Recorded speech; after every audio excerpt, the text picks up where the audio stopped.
Hi there, welcome back to the YouTube channel. Please hit the subscribe button if you've not been here before. Get ready to hit the like button and leave me a comment. Let me know what you love, what you don't like, what you think I should do better. I really enjoy reading the comments I've been getting, and I am trying to improve based on some of them. So, today's video is going to be one of the last of the Aftermath Commanders and the March of the Machine set that I'm going to cover. I've still got a few left that I haven't touched yet. Mori and Tesher, Rocco, Niv Mizzet, Pia Nalar and Tazri. They're there, I've got collections on them. They'll probably turn up at some stage in the future. But you know, I'm starting to prep now, getting ready for Lord of the Rings. Hopefully I get inspired. If I don't get inspired, you'll probably see some of them next week. But I'm hoping Lord of the Rings set, now it's launching on MTGO, does inspire me to do something good. But today's one is Aftermath, and it's one of those things I think that I should have covered probably earlier on.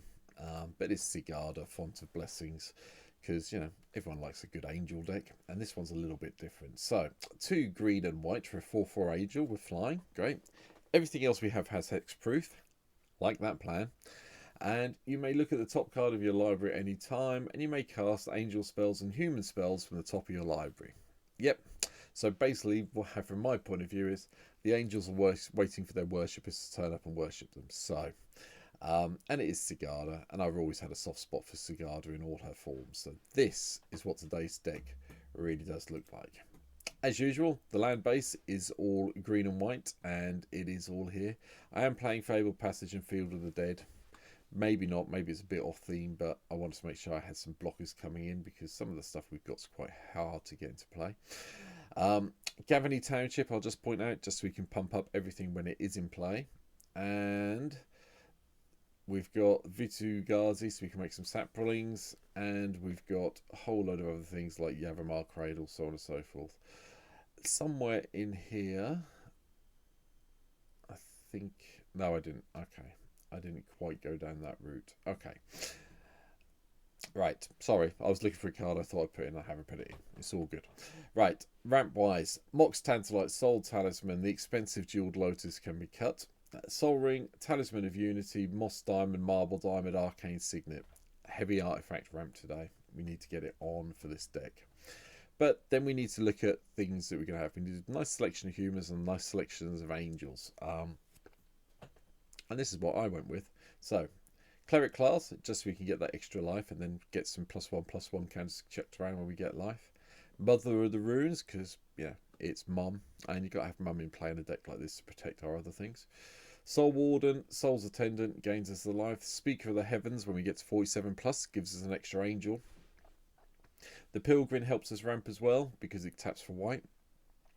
And I played Honoured Hierarch, just for thinkers, you know, it does look like he's waiting to be honoured from an angel from my point of view. And if we can get it in and renowned, getting that extra little bit of mana is quite nice.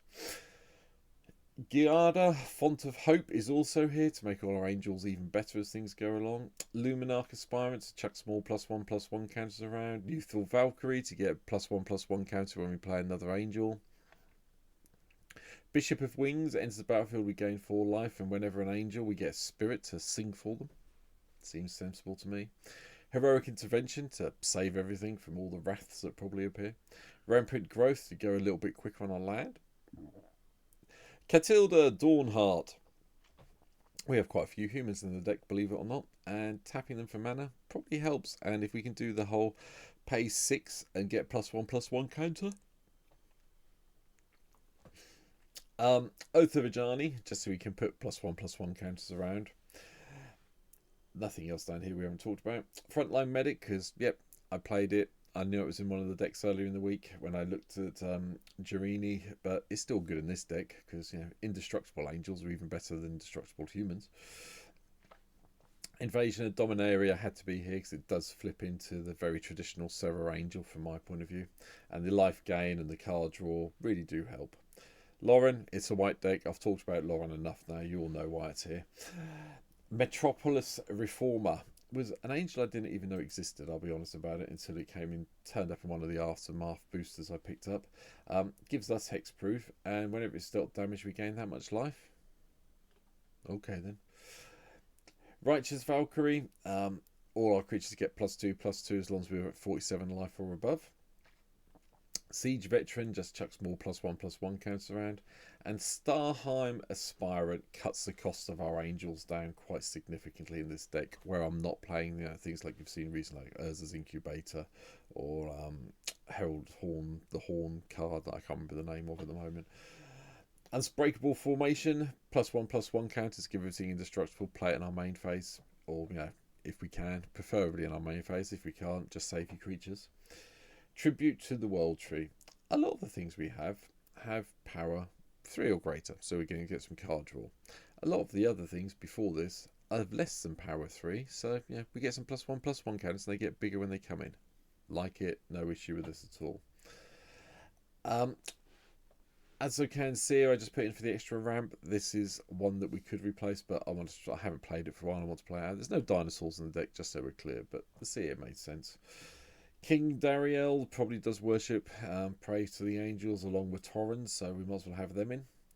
Felidar Retreat, we can either have some cats if we need them, but it's probably +1/+1 counters and vigilance most of the time. Mariel, because angels lead armies.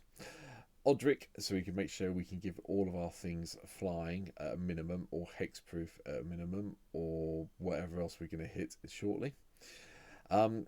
Shalal, Voice of Plenty, another way of chucking some +1/+1 counters around. You creatures, but you planeswalkers, you control, and other creatures have hexproof. So this plus Lif is like a really nice little lock. Emeria gives us some more birds. Sigarda's Splendor lets us keep our life going. Another way of gaining some life. And Thraben Watcher from the Modern Horizons set. Vigilance. Other non-token creatures you control get +1/+1, have vigilance. That's nice. Guardian Project draws some cards. Path of Discovery to get our mana ramp on as we need to. Lenvor's here just so we can draw some more cards. We will have creatures with 3 different types of power. And one of the other Sigardas, the Champion of Light, gives all our humans +1/+1. And whenever it attacks, if you control 3 or more creatures with different powers, look at the top 5 cards. Pick a human card from among them and put it into your hand. Put the rest on the bottom of your library. It's a nice way to get some of the humans out of the way. Archangel of Thune, just so we can gain the life and chuck even more +1/+1 counters around. Invasion of Chandalar, so we can just put things into play once we get it transformed, which with the amount of flyers we've had, +1/+1 counters vigilance creatures, should be pretty straightforward. Mirari's Wake helps us get there with our mana ramp and a bit of pump to our creatures. Another version of Sigarda, you and humans you control have hexproof. Exile a card from your graveyard, you get human soldier, so that's nice. And one of the original Sigardas from Avacyn's Restored, flying hexproof, spells and abilities your opponents control can't cause you to sacrifice permanents. Shuts down a lot of the black-red decks I've been seeing on MTGO recently. Aegeus Angel gives indestructible. Hello. Another little combo. Sigarda's Summons, creatures you control with +1/+1 counters on them have base power and toughness 4/4 and have flying and are angels. Yeah, we've got a lot of ways of putting +1/+1 counters around. Happy with that. And Valkyrie Harbinger. As long as we gain 4 more life, we get an angel at the end of the turn. Yep, thank you. Happy. Emeria Shepherd lets us return permanents from our graveyards to our hand or battlefield, depending what sort of land we drop. Zendikar Resurgent ramps our mana and gives us more card draw when we cast creature spells. Nissa is the one of the main win conditions. It's quite straightforward to get this cast at 7 mana and then do the -7 and give everyone, as long as you've got a sensible amount of forests in play. And we've got quite a few forests that come through the deck. He says looking for them. Boom, boom, boom. There you go. Canopy Vistas here. All these forests are here. Farmland's not one. There you go. Temple Garden is, and we have this. It's the only reason that the Yavimar Cradle of the Growth is here, to make everything a forest. Yeah, should be pretty straightforward to do this and win the turn you drop this if you've done it at 7 mana. Torsten, founder of Benali, is here, just so we can have some more creatures and land cards into our hand when it dies and get a whole load of blockers. And Akroma's Memorial. It's an angel deck. Had to play the Memorial instead of playing Akroma, didn't we?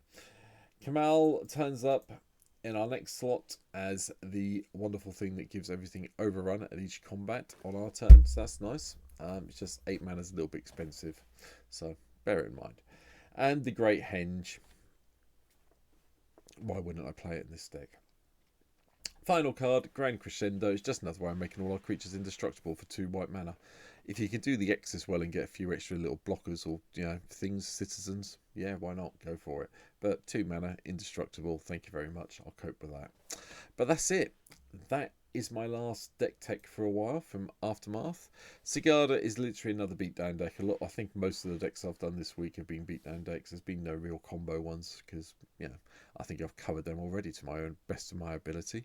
And Sigarda, I just want to try it because it's just fun as I'm recording this and I really enjoy playing it. So, do you want to see me play? Come and follow me on Twitch. There's a link down below in the video description of where you can find me on Twitch. Come and chuck me a follow over here. Please subscribe to the YouTube channel now you're here. I really hope you have done. And you'll be back and seeing some of the videos I'm doing next week. And leave me some comments. Let me know what you think of this video. Let me know what I've missed, what you would like to have seen more of. And I will definitely try and improve the videos as I go along. So, thanks for watching. Take care. Hopefully, I'll meet you on Twitch sometime soon. And you'll be back to watch some of the videos I'm doing later in the week. Or next week. Later in the week? No, definitely next week when this goes up. Take care. See you later. Bye.